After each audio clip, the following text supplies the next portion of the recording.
period. So I'll ask Jenny now to make a reply on behalf of the council. Okay, thank you very much. I think it's important just for a moment to reflect upon how the media portrayed that the dispute in Lindsey Oil Refinery, and how the healthy of us treat the media with a good deal of scepticism. But of course you want to believe what you want to believe, don't you? And I was actually did a studio pre-recorded interview for Newsnight. Paul Mason arranged it, and between 9 o'clock and 10:30 that night it was pulled. Now you can imagine the sort of things that I was saying. But, you know, I'm not paranoid, I've got a healthy suspicion. But Paul Mason rang me to apologise. He said he had no idea why it was pulled. He went home at 9 o'clock that night, heavy snowfall, wanted to get home. But what he did say was that there was a big furore within the BBC, because the night before, Nick Robinson on the BBC interviewed 2 strikers at Lindsey Oil Refinery, and the microphone's in their mouth. And this one geezer, he said, I say geezer because I'm in London, I'm sorry about that. This one bloke, he said, we can't work alongside the Polish and Italian workers. And there it ended. But the full interview of that was played the next night, because Paul Mason made sure that that was in. Same bloke, same interview, full text. And it was, we can't work alongside the Polish and Italian workers because the employer's stopping us. They're segregating us, so we can't work together and sort this out. Now, why didn't Nick Robinson do that? I'm told he stood for the Tories in a previous life. But the point that I'm making is, it was a very distorted. They wanted to sensationalise it. Yes, there were problems. I'm not happy at all with British jobs for British workers. Absolutely, what a slogan came out of the mouth of the Prime Minister as well. Shame on him. The Star newspaper. I had that text to me with Derek Simpson with the 2 Star women flanking him either side with the British job. They turned up on that demonstration, the Star, with those placards, and the workers refused to accept it. No way are we going to be taking our photos with those placards. Simpson, of course, the slug and beast and tosspot that he is, was there with a smiling face. Repeal of anti-union laws. That's been in my paperwork, by the way, for 6 months. Probably been in the TUC's policy. I haven't read it recently, though they got no intention of doing it. But of course, Keith and his lads got there first. Fantastic. Beaten to the point on there. But what's wonderful about the moment we're in is scary times, isn't it? Absolutely scary times. But it's also a wonderful time, because it's a moment in time, and it's all up for grabs.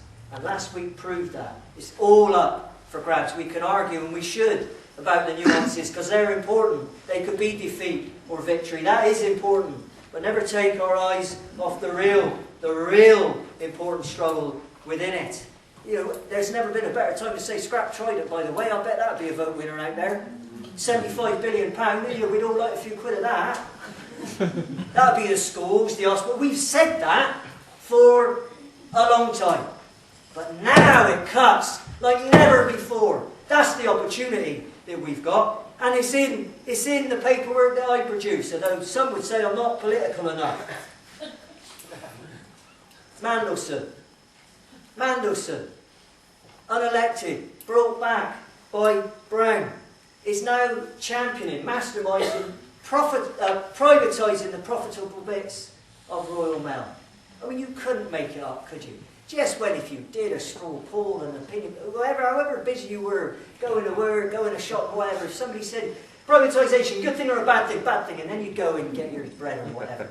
But no, they're doing that. And they forced Billy Hayes. He didn't want to say this, because it's bottom up. He was close at a previous conference, wasn't he? And it forced Billy Hayes to say, well, you do that, and we're going to have to disaffiliate.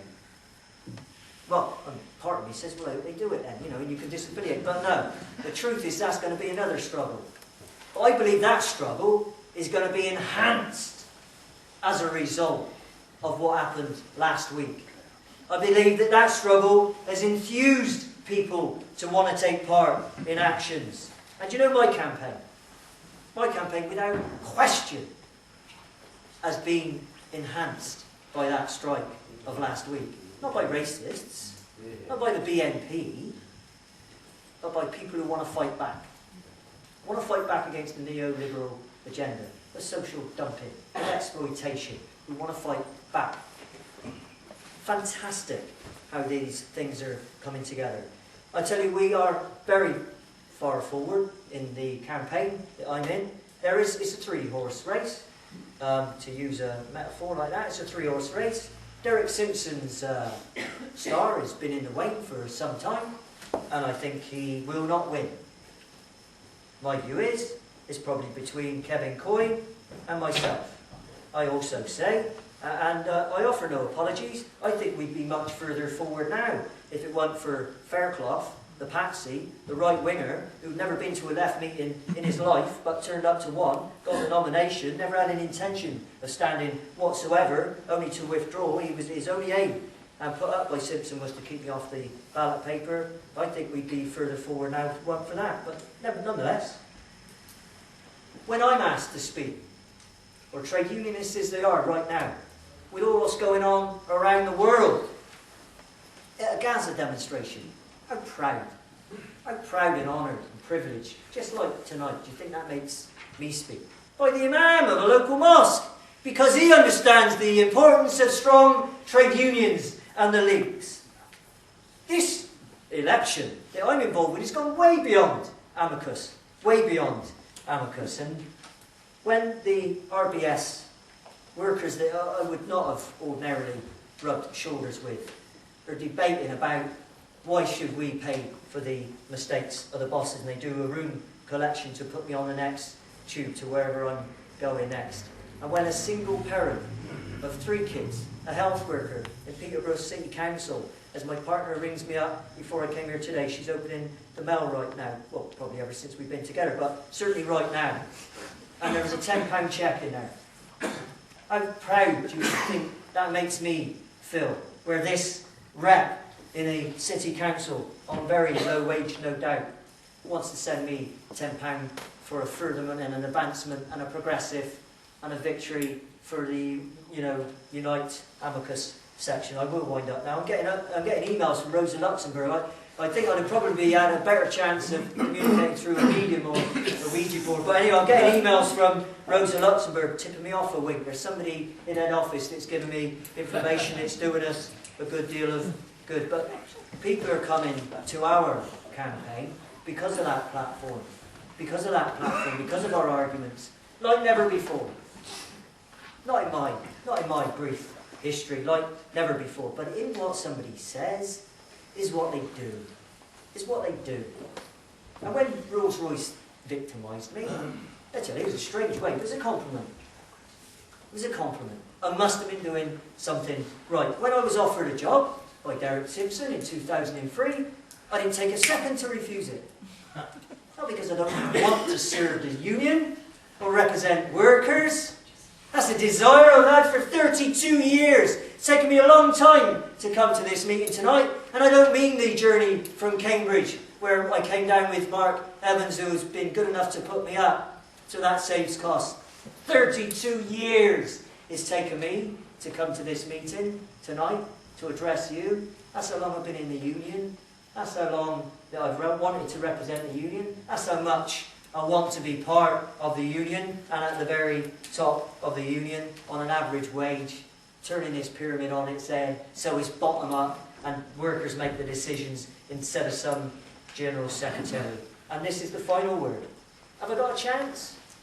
Well, I said I had no chance with the challenge itself, and we're here. And then they said I wouldn't get enough nominations, and certain people gave me a hand with that, and they fell. Now, David versus Goliath. I've not read that, by the way, for a long, long time. But somebody reminded me that David won that one on that occasion. John Sargent was the most popular man on Strictly Come Dancing. But I prefer this example. Mercer Watcombe. Part-time clerk in an office, stood for General Secretary and won. Fair play. If Mark can do it, so can I. With your help.